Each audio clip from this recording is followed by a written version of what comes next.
Welcome to your Macon-Bibb Beat. It's your one-stop shop for all of your Macon-Bibb County news. Hello, I'm Frank Malloy. Each week we take you through what's happening in your neighborhood, from North Macon to South Bibb and everywhere in between. We begin with Macon-Bibb County taking a look at a possible significant step towards revamping its jail system. There are 6 initiatives that Mayor Lester Miller announced to reform Bibb County's criminal justice system. The county wants to expand the existing jail in order to address overcrowding and try and improve conditions. Jasmine Lee shows us what that expansion could look like and why some say it's only a start. Behind me is the Higgins building on Hazel Street, where the county could tear it down and close part of Hawthorne Street to expand the Bibb County jail. One supporter I spoke to says the jail is overcrowded, and this is the first step towards building something safer and more efficient. We need another jail. This one is so old, it's so bad. Local advocate Julie Colton has been raising concerns about conditions inside the Bibb County jail for months. She sees the expansion as necessary, but believes building more space is only part of the solution. I think the other part of it is just that we wouldn't be having so much issues with overcrowding if so many people weren't being arrested and then detained for the duration until their trial. Her concerns highlight a bigger challenge the county is trying to address. This proposed expansion is one piece of Mayor Lester Miller's 6-point plan to reform the criminal justice system in Bibb County. The plan focuses on easing overcrowding by adding space where the Higgins building now stands and possibly remodeling parts of the existing jail. Mayor Lester Miller says the plan aims to offer better support for those inside the system. We're going to help people who are currently in the LAC get more help that they need. We're going to help the people that need us most, that's lost in the justice system, get the justice they deserve. As the county looks to expand, Colton hopes the focus stays on fixing the system, not just adding more space, but addressing safety and mental health inside the jail. The violence within the jail is another huge issue due to the issues with mental health, and then the deputies, which are not properly trained to deal with that or to de-escalate violent situations. The county filed a request for qualifications on Tuesday to start planning the expansion, a step toward turning these ideas into reality. Reporting in Macon, Jasmine Lee, 13 WMAZ News. Now, the mayor says building a new jail is not entirely off the table, but he also says expanding the current jail is the best way right now to address urgent problems. Last week, we heard from a Macon mom who welcomes Mayor Miller's sweeping new jail reforms. Paula Platt calls them a much-needed step towards change. Platt's son, Stephen Fawcett, died inside the jail last year. She says changes are desperately needed. She supports Mayor Miller's new policies, like letting nonviolent offenders go home with ankle monitors at no cost. Platt says if this policy had been in place, her son, Stephen Fawcett, might have had a second chance. She's also encouraged by the mayor's focus on mental health. Platt says Stephen's schizophrenia was never properly addressed inside the jail. But Platt says the plan misses one thing: deputy accountability after use of force and deaths like Stephen's. I'm hoping that these policies aren't just talked about. I pray that they are actually going to enforce those policies, that the mayor put in, that he wants, the changes that he wants to make. Paula Platt says while she's never set foot inside the jail, she has seen horrific photos of living conditions there. She says the only real solution: build a new jail. As the county looks to improve the LEC, a Bibb County grand jury weighed in on the current jail. Grand jury members called it, quote, disgusting and inhumane. The report described overcrowded conditions, broken locks, poor lighting, and inmates even sleeping in common areas. The grand jury report asked for more staffing, better medical care, and improved maintenance. We also heard from Sheriff David Davis on the push to reform the jail, renovating it and possibly making it better. He says he's fully on board with the mayor's plan to make changes. Jasmine Lee sat down with the sheriff, who explains why those changes are so needed. I sat down with Sheriff Davis today, who says the real challenge in a jail isn't just about space. It's about balancing safety with smart solutions. And that starts with rethinking who really needs to be behind bars. If we could let 1,000 people out of this jail legally and safely, I'd open the doors today. Sheriff Davis supports Mayor Miller's 6-point plan, from expanding mental health and addiction services to job training, ankle monitors, and additional staffing. He says those issues drive many inmates back to jail again and again. About a third of the people in our jail have some type of mental health or substance abuse issue.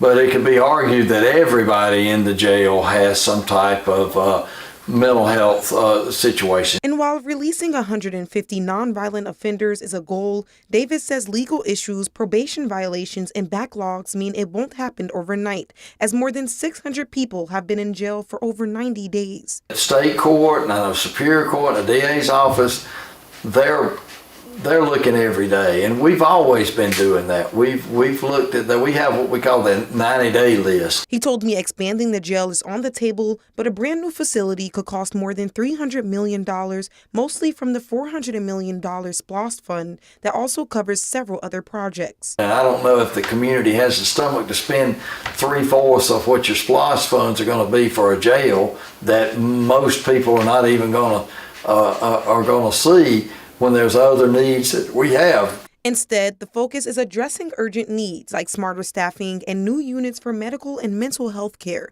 plus monitoring nonviolent offenders outside of cells. We're hiring more part-time individuals. The staffing levels are not nearly as bad as what they were a couple of years ago. Leaders aren't the only ones calling for change. A new Bibb County grand jury report calls for additional staffing, better medical care, and improved maintenance inside the jail. Reporting in Macon, Jasmine Lee, 13 WMAZ News. After these proposals to fix problems were made, another inmate died inside the jail. The sheriff's office says 36-year-old Mario Clark collapsed in his cell late Saturday night and later died at the hospital. Coroner Leon Jones says a drug overdose is suspected. Naomi Washington spoke with Clark's niece and the mother of his 4 children, who say they're devastated. Nobody knows the pain me and my kids feel right now but his sister, and it's not fair. Christina Kay and Mario Clark raised 4 kids together. She says on Sunday an inmate called a close friend of theirs, and that's how she found out that Mario died. Authorities suspect the cause of death was a drug overdose. If they're there to supposed to serve and protect, how are the drugs still there if they just claim they did a drug sweep? Clark's niece, Angel Bonner, heard the news of her uncle's death from his cellmates who called her. They kept buzzing the buzzer, and the officer, they wasn't in the booth. They took so long to get down there. They tried to say as soon as he fell on the floor, they came down there. No, they did not. They took an hour. Bonner spoke to Clark regularly, and he told her about the conditions in the jail. They didn't sometimes have water. They didn't eat on time. They sometimes ate 1 or twice a day. Or sometimes they didn't eat at all. Both women say the county needs a new facility. They had them in there like they animals. Just because they did something wrong and got locked up doesn't mean they have to live like they trash or they bottom of the barrel. Kay says Mario loved his family and was not a bad person who deserved those bad conditions. It's just sad. My daughter wrote a Father's Day card yesterday, and she can't even get it to him. She's calling for more than an investigation into Mario's death. Honestly, I feel like the deputies that took forever to respond to him need to be charged. They need to be fired, something. Why are they there if they're not going to help people? A GBI crime lab will perform an autopsy to confirm Clark's cause of death. A third arrest this week in a deadly Macon apartment shooting. The Bibb Sheriff's Office says they charged 35-year-old Alfonso Hyman with murder. The charge stems from the shooting death of Marcus Cunningham Jr. It happened on June 5th at the Autumn Trace Apartments. Hyman joins 2 teens facing murder charges. Hyman and 17-year-old Daryl Stanley are being held at the Bibb County Jail without bond. A 16-year-old is at the Macon Regional Youth Detention Center. An update on a fight that turned deadly back in 2022. A man will spend the next 25 years in prison for shooting and killing his girlfriend's father. The Macon District Attorney's Office says 28-year-old Terrence Williams pleaded guilty to voluntary manslaughter and firearms charges. Prosecutors say he shot 42-year-old Eddie Thomas at a home on Bob White Road in Macon. Thomas died over a month later. Williams was charged with malice murder, but in his plea deal, that charge was reduced to voluntary manslaughter. The Bibb County Sheriff's Office working to strengthen ties with local business owners. One canine in conversation at a time. At a recent countywide business watch meeting, deputies brought in training dogs from the special response team. About 30 people attended to watch canine demos, police pursuit videos, and offer feedback. Business owners praised the team's outreach, especially their work in schools and across the entire county. The community and our guys, that we're all human. We are one team. I mean, we're all Macon. And it just shows that we're no different than them. We just do a different job. The sheriff's office says events like this help build stronger connections between law enforcement and the people they serve. Family, friends, and classmates gathered at Howard High School to honor 24-year-old Javarcier Meadows. He and 2 others died in a deadly mass shooting in May at the Midtown Daiquiri Bar and Grill in Macon. Those in attendance released black balloons in his honor. They also shared memories and words of encouragement for Javarcier's mother and family. Javarcier played football and ran track at Howard High School. He earned a scholarship to play football at Reinhardt University in North Georgia. His former classmate, Cameron John, shared the last conversation she had with Javarcier before his death. I feel so good because Javarcier had just told me he was working on something, like some music or something. I said, I'm proud of you, like, you know, keep making smart decisions. So I'm so glad that my last words was, I love you. Keep on making smart decisions and be safe, because like I said, you just never know. But I'm just so content that that was my last words, like, to him. 3 people are in jail and charged in connection with that shooting that took place on May 18th. People in Macon gathered in downtown Saturday protesting against President Trump's administration policies. Demonstrators joined thousands of people nationwide for the No Kings protest. It landed on Flag Day and the celebration of the Army's 250th birthday. Warner Robins and Lawrence County also held rallies, challenging what organizers call a dangerous display of dominance in D.C. Protesters rallied for equal rights, democracy, and constitutional values. We're here to speak out for our country because we don't feel like we have a voice anymore. So we're out here to make one. I believe in equal rights, and our president doesn't believe in equal rights.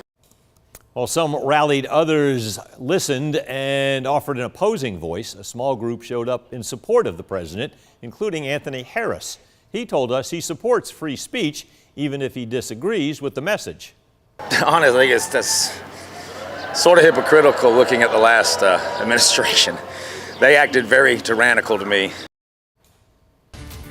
A former Macon mayor pushing for a local transportation dream to gain a little momentum. Robert Rickert says he plans to address Macon-Bibb leaders at City Hall with updates on the Inner City Railway project. Maggie Fitzgerald shares the latest on the project and how the former mayor hopes to gather support.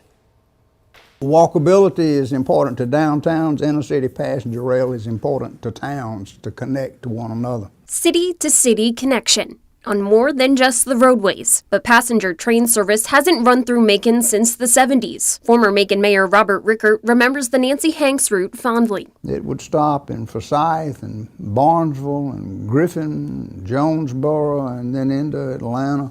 Everybody has decided that it's easier to take a car.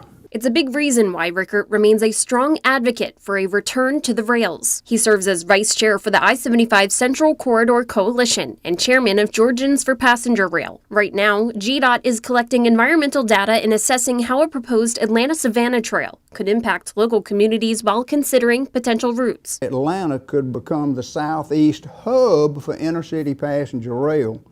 That's what I get so excited about. As for Macon, the city is included in GDOT's feasibility study, but it's still unclear whether there will be an official stop. While the public input period for the project closed 2 weeks ago, Rickert says it's time for city and county leaders around the area to get on board with the plan. That could have the economic development impact over the next 50 years as we build out this system, as Hartsfield-Jackson International Airport has had over the last 50 years. So it's a real win-win. It complements our transportation system. The Atlanta-Savannah route project was accepted into the federal Corridor ID program last year. GDOT's also involved in studies that would include routes from Atlanta to Charlotte, Chattanooga, and even Nashville. The $10 million study is made possible through 2023 grants, $8 million from the Federal Rail Administration, and a $2 million match from GDOT.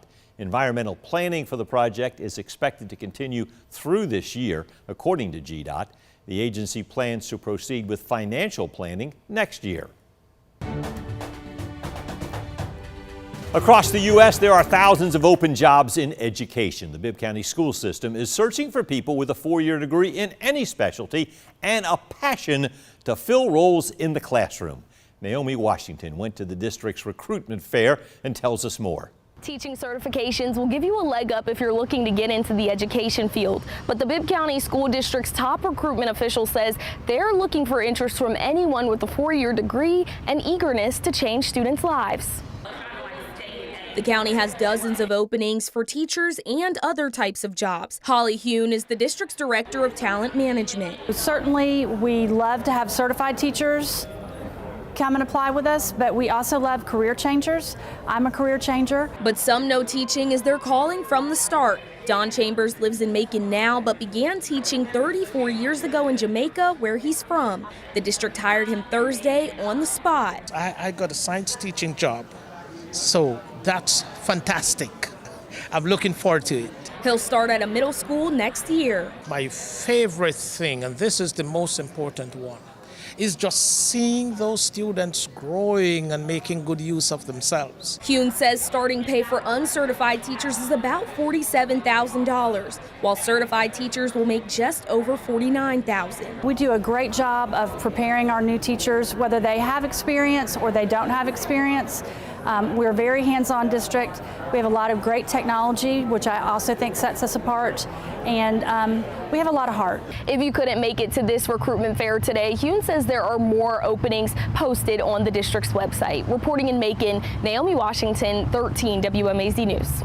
Now, folks hired by the Bibb County School District as new educators will be a part of their Emerging Educators program. The district says they'll help them pursue certification. Nearly $220 million will fund Macon-Bibb County after weeks of planning among county leaders. Commissioners voted to approve the proposed fiscal year 2026 budget. Mayor Lester Miller says the millage rate will remain the same, even with a nearly $8 million budget boost. Maggie Fitzgerald was there as commissioners took their final vote and breaks down where the money will go. It was a unanimous vote among Macon-Bibb leaders who are now looking to put money towards some of the county's top priorities. That means keeping people safe, kids engaged, and the city looking great. Nearly $220 million now set for the general fund, a budget Mayor Miller says was the, quote, most difficult to plan. That means big spending across county departments. $4.5 million set for both the beautification and recreation departments, $8.5 million to tighten cybersecurity with their IT team, but the biggest investment, public safety, with $122 million. We are headed in the right direction, in my opinion, on crime and homicides and all those things, but certainly not everywhere we want to be. We want to be at zero and all those things, but we continue to move forward and we're doing it in a responsible manner. It's a $2.4 million boost compared to last year. It includes funds for the fire department, courts, and district attorney's offices, as well as the sheriff's office, which will receive $58 million. Nearly a third of the total budget. Maybe not this budget, but the next budget, I hope that we see some money in there to allocate funds, whether it be 5 years, 10 years, for either rebuilding of the jail. An RFQ issued by the county last week marked a step forward for a jail rebuild, but Mayor Miller says it will be years until any construction will begin. But setting aside county funds for a new facility would mean a 30% tax increase, which is why Miller says they're exploring alternative options moving forward. Everything's still on the table, and certainly we're looking for creative funding opportunities to make that happen instead of just placing it on the taxpayer. That $220 million is set to take effect on July 1st. In Macon, Maggie Fitzgerald, 13 WMAZ News. All right, the mayor also says there's no planned tax increase for people in Bibb County this upcoming year. Commissioners denied a Pleasant Hill business liquor license as well at their meeting. County attorney asked Commission to reject the license for the corner grocery store on Walnut Street. The county calls it a Vice Mart. That's a business that mainly sells junk food, tobacco, and lottery tickets. They say inspections found little or no fresh food there, and the owner could not produce records showing that they had bought any. Meanwhile, the Bibb County School Board set to make a final decision on next year's budget. That budget will impact everything from classrooms to teachers' paychecks. Before the vote, the public had a chance to speak out, and some did not hold back. Naomi Washington talked with people who say what's in the budget or missing from it matters to them. It's a $396 million spending proposal. One new expense in the budget is the creation of a K-5 English language arts coordinator. Carrie Hatcher, a Bibb County parent of 3, says the early intervention reading program at Alex II helped his son get back on track. An English language arts coordinator will help ensure that what's working in some places gets also picked up in other places. But Julia Danley, a recently retired principal, says the district should make the most of the positions and resources they already have. The solution can't be to go in the reserve. The solution cannot be to raise more taxes. And so the viable solution would be to cut. The current proposal says the district will be in a $20 million deficit next year. Superintendent Dan Sims plans to give all certified staff a 3% raise and implement a salary study. Parent Renalda Scott says those raises are needed. Teachers need to be taken care of. They deserve to be treated with a basic increase so that they can take care of their households and they can come to the school and educate our children. Hatcher says he's willing to contribute more money to the school system as a taxpayer to see it thrive. People decide whether or not to bring businesses based on the school system. People decide whether to move here based on the school system. If we don't have a quality school system here, everything else that we try to do in the community isn't going to work. After adopting their budget, the board will decide on a millage rate. Reporting in Bibb County, Naomi Washington, 13 WMAZ News. And the final vote on that budget is scheduled to take place June 18th. Over the weekend, the Pleasant Hill community gathered for the 18th annual neighborhood reunion. The event was at Mattie Hubbard Jones Park. It was free, open to everybody. Vendors and performers turned out. They were selling items while families were able to relax in lawn chairs under tents and enjoy live music. People told us it was a fun way to celebrate Pleasant Hill's rich legacy. The people are what keep the community going. It's been around since 1879, and all these people, they move out, but they all come back for the reunion because Pleasant Hill. The neighborhood's also expanding. Late last year, the Macon Housing Authority said the community's set to receive 64 units of affordable housing. If you're ever in downtown Macon looking for activities that don't include clubbing or bar hopping, you're in luck. Macon's newest hangout is rolling out a fresh spin on a classic game. And it's a place where you can strike gold in sandals and acrylics. Faria Brar steps into the lanes at Macon's first duck pin bowling alley. In downtown Macon, you might be used to hitting the bars or grabbing a bite, but soon enough, there's a new way to roll through town. Bars and restaurants, but there's nothing to do, bring the family out, some late night activities. That's what sparked the idea behind the city's first ever duck pin bowling alley. It's tucked inside a revitalized warehouse space on 2nd Street. It's a smaller ball, there's no finger holes in it or anything. You don't change your shoes out, you bowl in the shoes that you come in, so be smart about the shoes you wear when you come out bowling. Let's test this out. I got open-toed shoes, no back, and long acrylics. Let's see how this goes.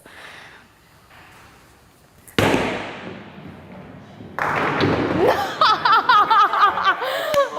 I love this! Smaller balls, thinner pins, and strings attached instead of pin setters. It's all part of a new sport that's catching on across the South, popularized in New England. We also have 3 projectors that let down. But don't let the smaller balls and skinnier pins fool you. This place is thinking big. We are a bowling alley, but we're here to offer. We have our full menu and a full bar as well. That's focusing on the mules and sangrias, but as well as having a full bar selection as well. We are going to be actively working on party rooms as well that we'll be building to be able to host corporate events, business, anything from like birthday parties to maybe like a bachelor night, bachelorette night. And in true downtown fashion, nearly everything you see inside has a story. 99% reclaimed from materials used out of this building during the... Bowling with a twist and a vibe everyone can catch. It's a lot of fun. It's less taxing on the body. It's good for all ages. Reporting in downtown Macon, Faria Brar, 13 WMAZ News. Now, there are still some final touches. The general manager told us they expect to open by the end of this month. We'll have pricing options available for you online. Check it out at 13WMAZ.com. Mercer Athletics busy securing coaching positions this season. Bears basketball legend Langston Hall is back on the roster, this time as an assistant coach.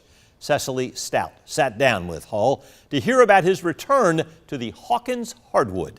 Here at Hawkins Arena, plenty of talent has stepped on the court and made history while repping the orange and black. For men's basketball, many Mercer fans still remember that 2014 Dream Team that beat Duke. Now, a big piece of the iconic roster will be back on the court this season, looking to have a different impact on the team. I won't even begin to say, oh yeah, I thought I would be back. No chance, I did. He may not have seen it coming, but Langston Hall jumped at the opportunity to be back under the Hawkins Arena lights as an assistant coach. This is where people helped me at, so it was like, man, just to be able to give back as well and do that, it was just something I couldn't turn down. Hall left quite a mark on Mercer's program. The star point guard finished with over 1,300 career points and a list of accolades ranging from the ASUN freshman team to Conference Player of the Year.